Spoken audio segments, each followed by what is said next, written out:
Most people think being the smartest person in the room is a cheat code. They're wrong. In a world built for the average, a high IQ isn't a superpower, it's a target. You felt it, that invisible wall between you and everyone else, the gifted kid who grew up to be the difficult adult. You aren't broken, you're just unhired by a society that values obedience over brilliance.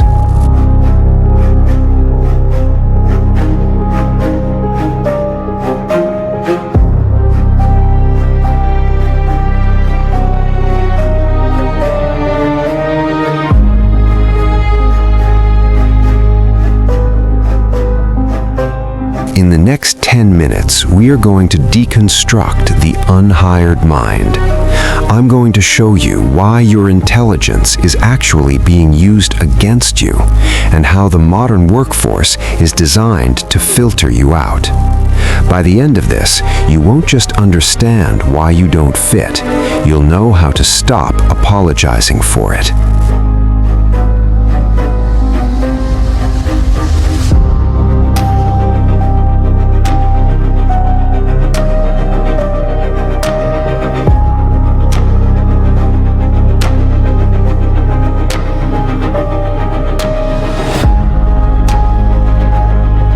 You see the patterns before they happen.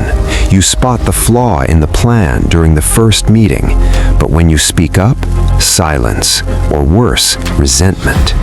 You're told you're too much, too intense, too analytical. You watch people with half your capability climb the ladder because they know how to play the game, a game you find mind-numbing. The isolation isn't just social, it's existential. You are a high-performance engine idling in a school zone, and the heat is starting to melt the machine.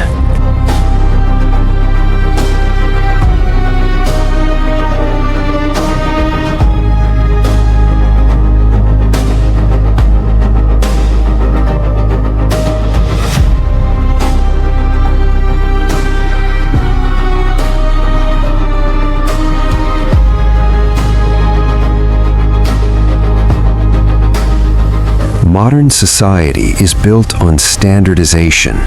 The industrial era ghost still haunts our offices.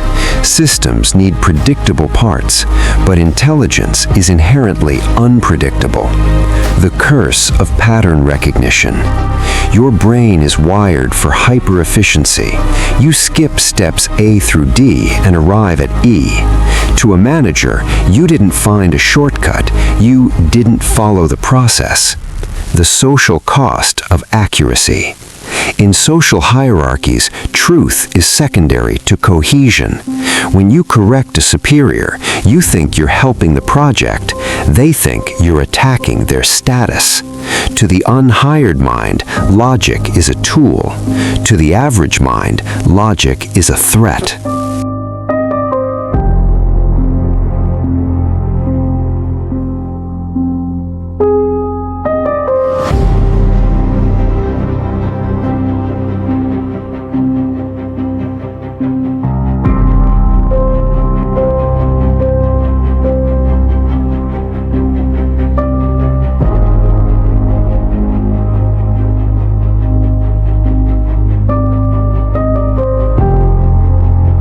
Let's talk about Orion.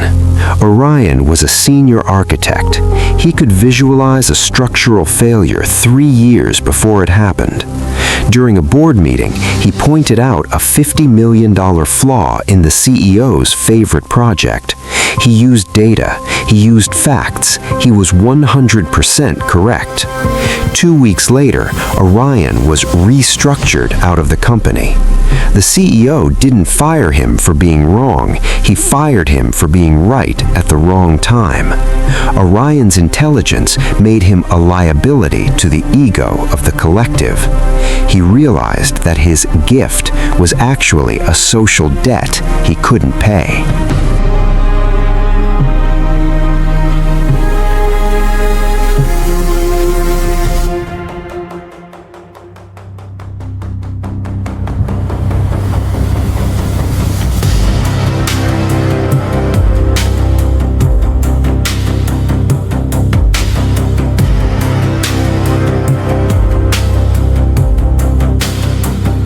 If you want to survive the normal world without losing your mind, you need a new operating system. Step 1. Tactical empathy. Stop expecting people to be logical. Most people operate on emotion and status. Before you speak, ask, does this truth help the project or does it hurt their ego? If it's the latter, stay silent. Step 2. Niche isolation. Stop trying to fit into a horizontal hierarchy. Seek vertical roles, consulting, high-level coding, or entrepreneurship, places where the result matters more than the method. Step 3. The 70% rule. Accept that the world will always move at 70% of your speed. If you try to push it to 100%, it will break. Use the extra 30% for your own projects. Don't give it to your employer for free. Step 4. Intellectual sovereignty. Build a life where your survival isn't tied to someone else's understanding of you.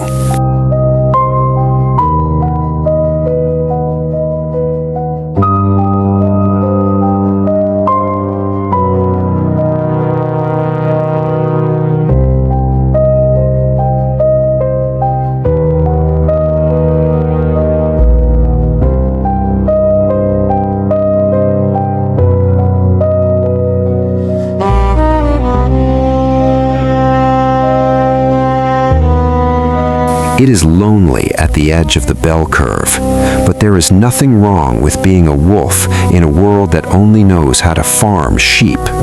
Your inability to fit in is actually your greatest protection. It means you haven't been successfully programmed. The unhired mind isn't a failure of social integration, it is a sign of intellectual integrity. Stop trying to shrink your brain to fit into their small boxes.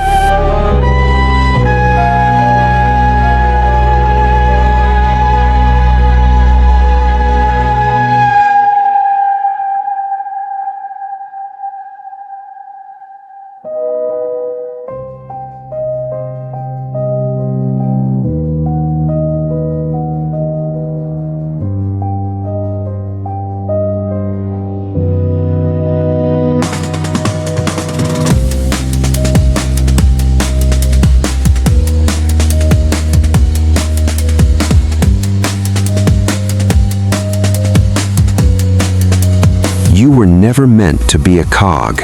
You were meant to be the architect. But there's a darker side to this. When a mind this powerful has no outlet, it doesn't just sit idle. It turns inward. It begins to eat itself. Next time, we're going to discuss the intelligence trap, the specific psychological mechanism that leads the world's smartest people to the deepest depressions, and how to stop the cycle before it starts. Stay sharp.